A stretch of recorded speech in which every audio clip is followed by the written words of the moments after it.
Hey guys, this is Lennon. We're back in another ranking video, and today I'll be ranking the entire Star Wars franchise. And yes, it includes the Mandalorian Grogu, which I reviewed in the last video. So,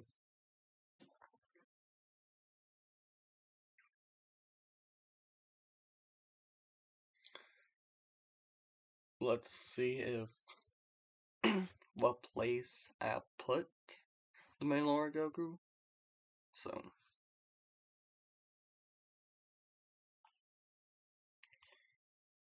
and just to say, the best movie has to be like most of your favorites. So,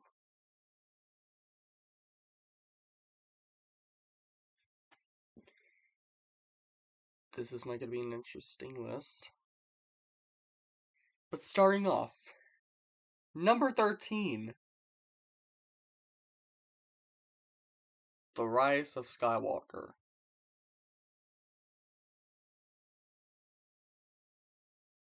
More like The Fall of Skywalker. This is what I would actually call the movie.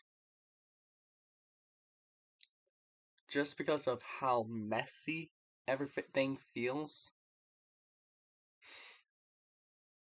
Like if a patchwork has disconnected ideas.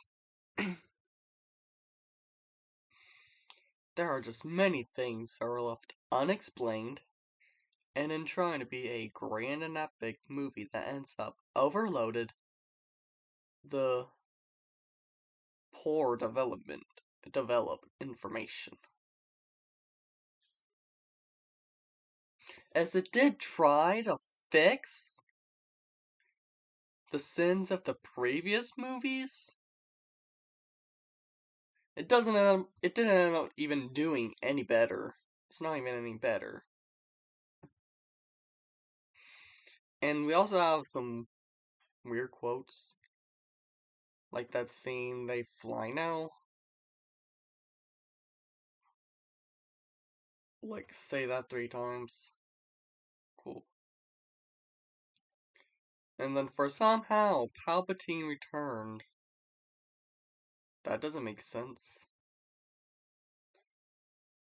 And according to the end of the movie, Rey thinks she is a Skywalker. What makes you think you're a Skywalker?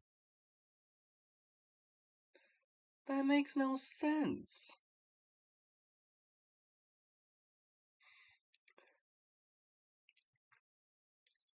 As the action sequences are still solid, which is why this movie is not getting a 1. So lucky that. But this is still the worst Star Wars movie in the franchise. They undid the story, the characters, and the ideas from the other trilogies. So last place, The Rise of Skywalker. The Fall of Skywalker, I mean.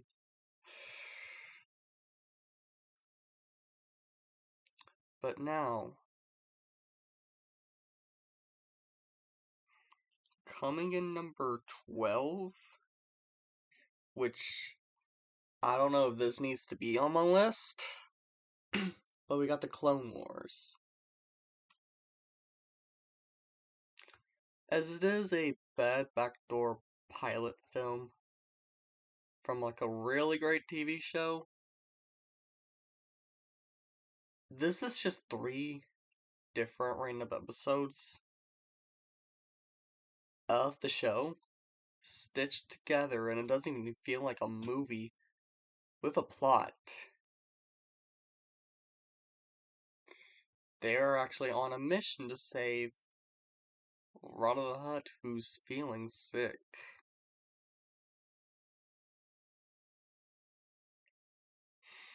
This is actually minor to the point of irrelevance, as there's like nothing more to stylize direct-to-DVD shrug project onto a big screen while Lucas launches two or more TV series, filling in prequel blanks better left empty. And I'd say the fights are still cool. So, there's still like a satisfying war in the movie.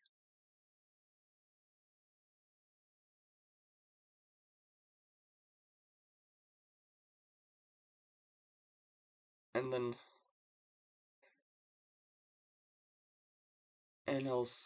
I think it's Anelski, who's now a Padawan of Anakin Skywalker, which was like Yoda's idea. And then Anakin Skywalker was not ready to be with her, so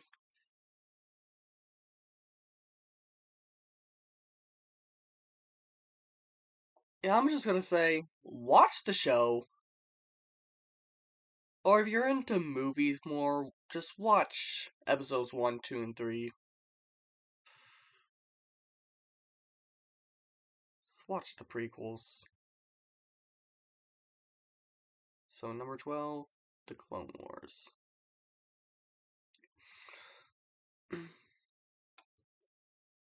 Now, coming in number 11, with an actual plot, we got The Last Jedi.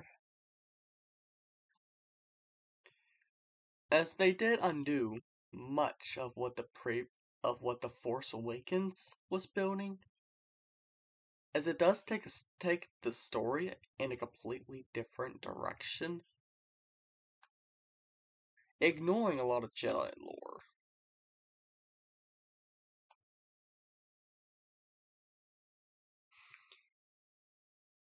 So we got Rey trying to be on a mission to get Luke Skywalker, but like Luke Skywalker is about to die, so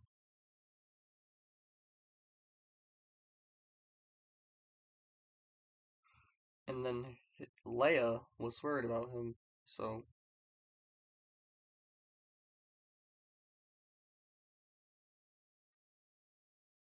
the movie has like bad writing, good acting, and then great effects. They could still do way better, though. Could have done way better.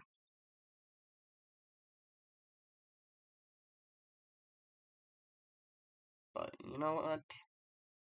This is still watchable. I still find this entirely watchable. Mostly as a standalone film.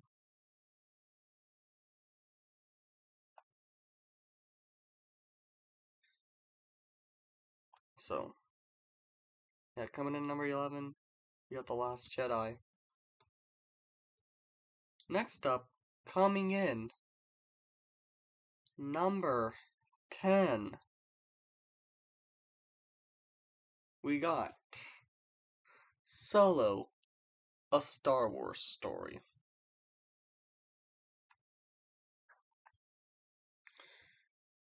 As it is an unfairly dismissed, despite offering a solid and entertaining look at one of the saga's most iconic characters from the original trilogy.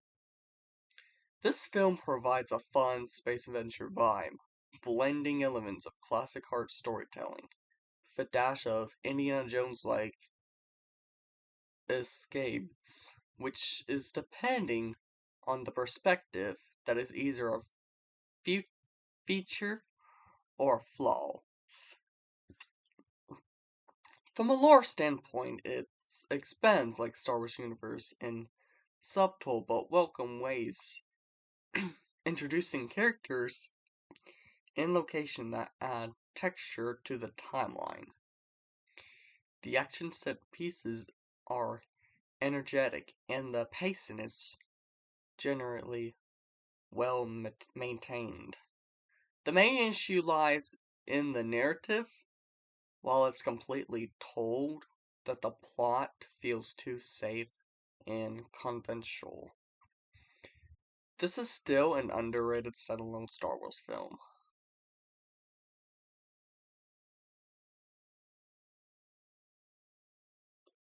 And if you're on a mission to just watch all the Star Wars series, want to go back to like the young of Han Solo and Chewbacca,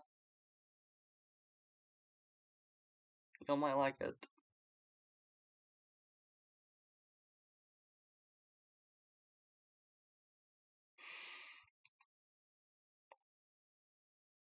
Now coming in at number 9 is the movie I have watched that weekend for my stepdad's birthday, and the movie I just reviewed on the last video, and it's The Mandalorian and Grogu. It is a small, fun adventure, packed with great moments, blasters, stormtroopers, and Grogu being cute. And as the movie doesn't offer anything new, nor does it develop much, it does manage to be a very cute and fun movie. And it's a cool and exciting adventure, which I feel satisfied. I was still expecting an overload of lore, callbacks, and interconnected storylines to keep track of so I can relive the film instead of prioritize the straightforward standalone adventure. But overall, it's a funny, sweet, very emotional at times, and full of action adventure. So if your family wants to watch that movie, watch it with them. It is currently in theaters. I have watched that in AMC Bayou 15. So AMC Theaters is a place. The movie is the movie theater that I would go to in Florida. It's in Pensacola, Florida. But besides that, coming number 9, we got The Mandalorian and Grogu. Now coming in number 8, we got The Force Awakens.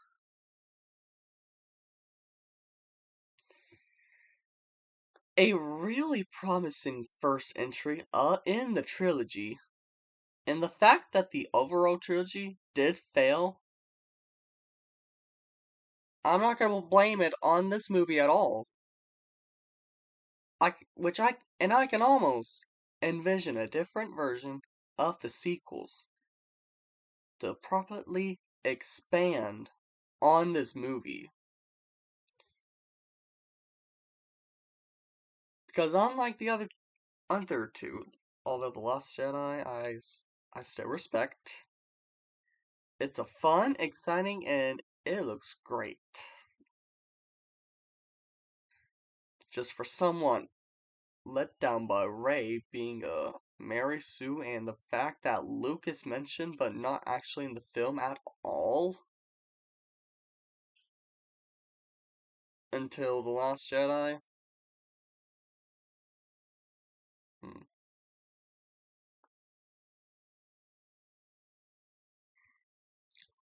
Just mention the best Jedi and just not appear in and don't add him to the movie. Okay.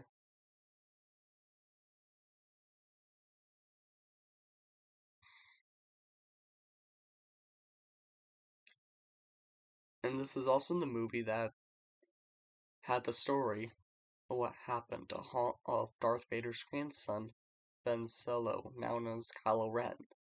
So,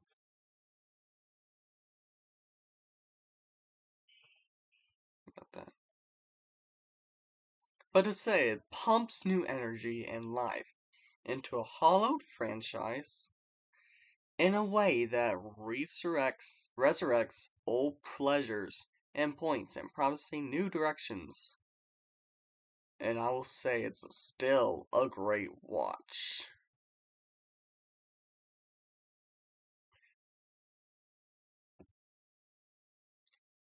So if you're a Star Wars fan, and even if you're not into the sequels,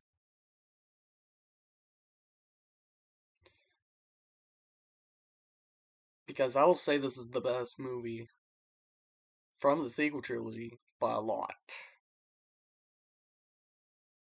So I can let any Star Wars fan watch this and then ignore the next two in the sequel trilogy.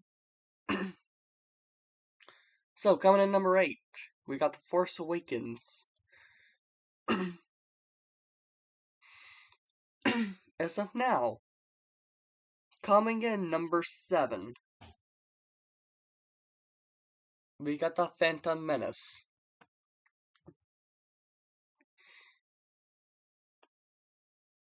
And it did hold a great start with the prequels. The story and world building was obvious, with George Lucas's strong points. And I did love Anakin's origin in the Tatooine arc, and Qui-Gon and Darth Maul in general. I even just finished this new Darth Maul series called Maul Shadow Lord. So, yeah, I think that was a great series. And then they planted the seeds of Palpatine's manipulation, Republic and Jedi Order, destruct, incompetence. As Jar Jar Binks does still get annoying as you keep watching the movie, it's just amusing at this point how ridiculous they are. And it does sustain the spirit of the series, so.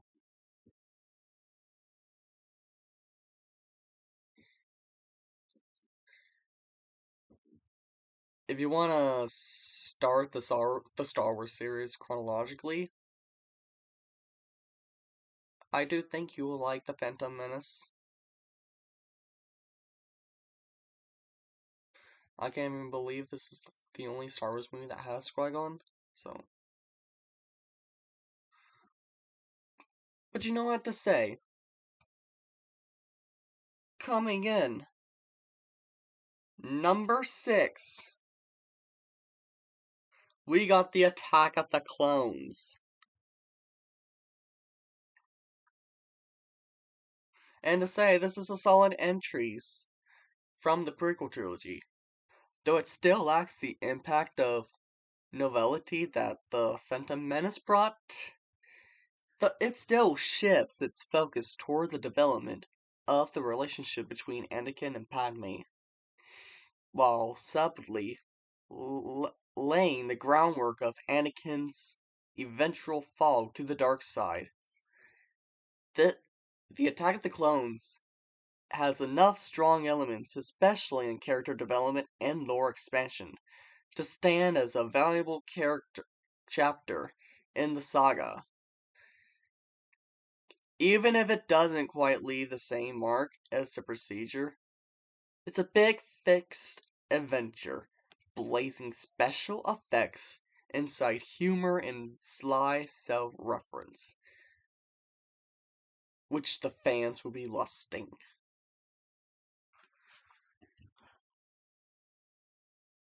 So, yep.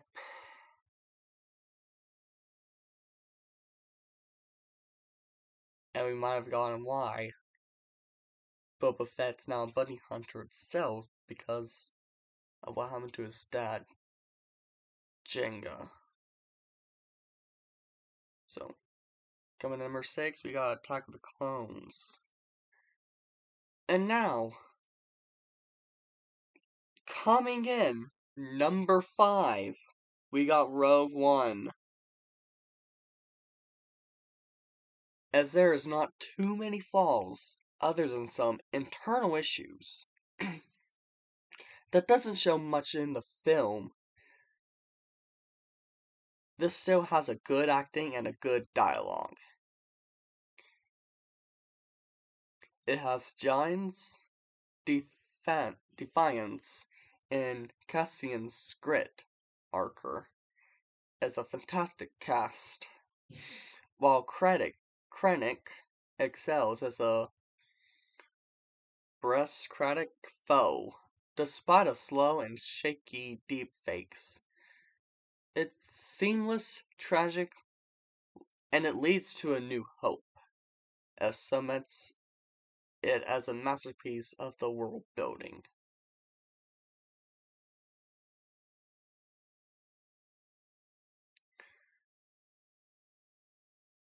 And I did like Darth Vader's appearance,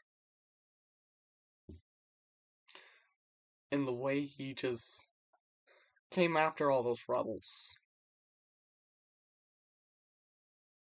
So, as it falls short of being a great spin-off of the original trilogy.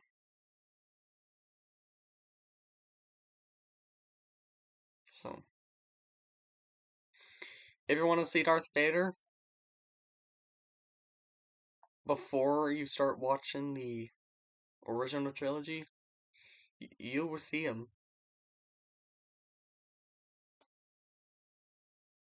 So, he's on there. So, coming in number 5, Rogue One, a Star Wars story. Now coming in number 4. Speaking of the original trilogy, we got Return of the Jedi. And I do think this has the best ending from the original trilogy, as there are still very few movies that are emotional, which none of them was an action movie.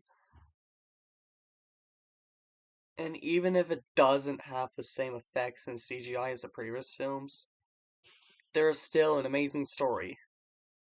And it did surprise me about Darth Vader, as we get the end of Darth Vader in this movie. So, if you're watching this chronologically,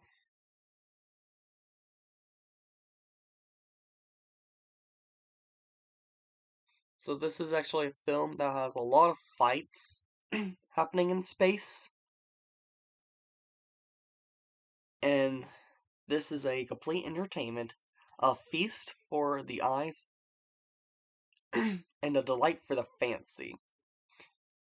It is a little amazing how Lucas and his associates keep topping themselves. So, coming number 4, we got The Return of the Jedi. As of now, rounding in the prequel trilogy, we got Episode 3, Revenge of the Sith, in number 3. As it hurts a lot to see Padme of what Anakin is now doing as he becomes Darth Vader, as it is an excellent film and that is very well made. My favorite part has to be that fight between Obi-Wan and Anakin, when Obi-Wan says, "I got the high ground," which those final dialogues between the two of them for history. As Obi-Wan definitely loved Anakin, and it hurt him so much that he became. It is one of the best. It is actually the best film from the prequel trilogy.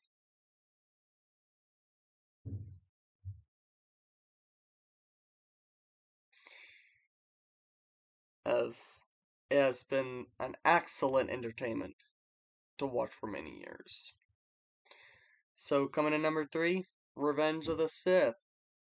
Coming in coming in number 2, we got the original Star Wars, now known as A New Hope,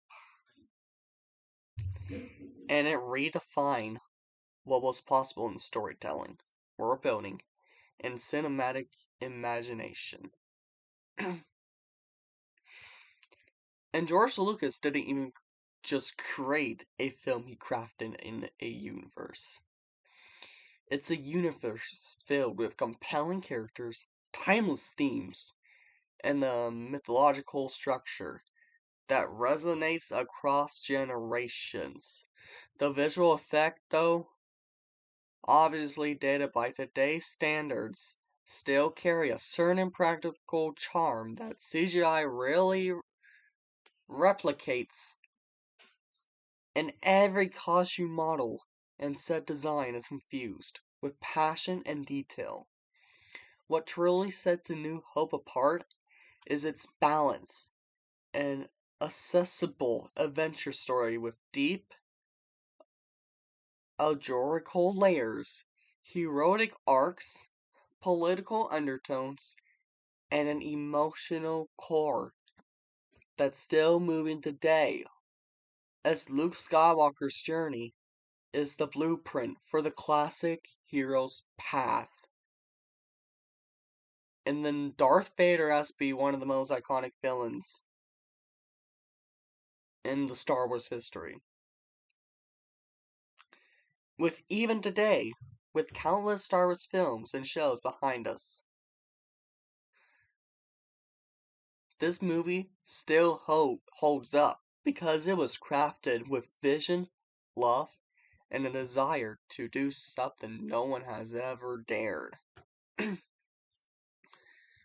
As a marvelous child of Star Wars technology, the advanced sound design makes a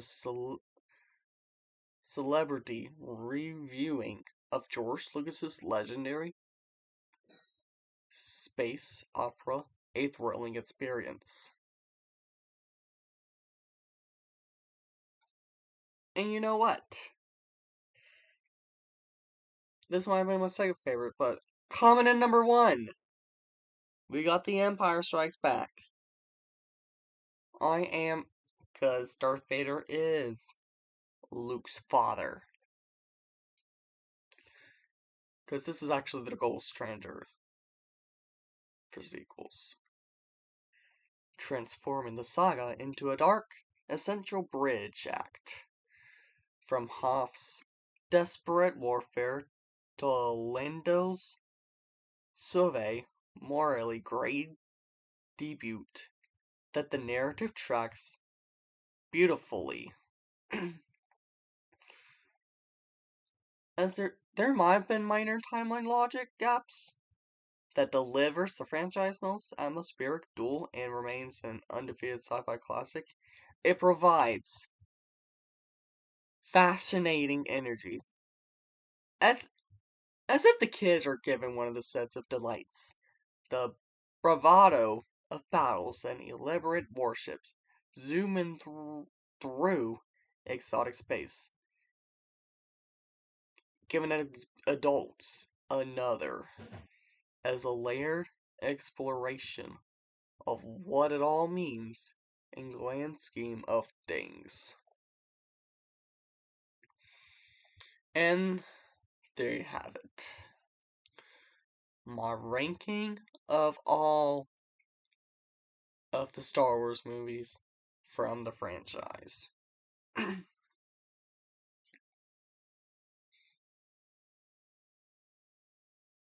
And to say, if you don't like my list, then oh well.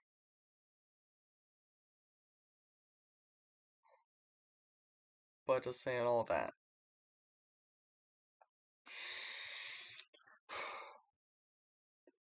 Hope y'all enjoy the video. Don't forget to like and subscribe.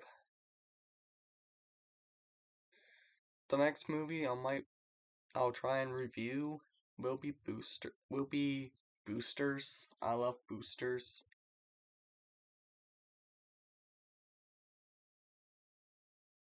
So,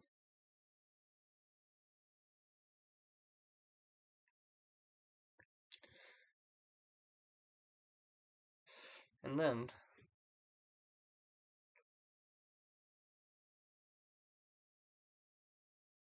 I did see that Animal Farm is about to be on digital soon, so get ready to review that.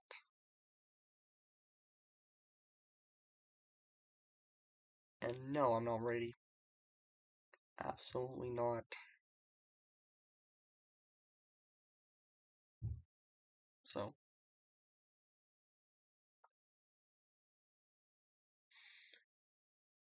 to say it, as I will say again, hopefully y'all enjoy the video. Don't forget to like and subscribe.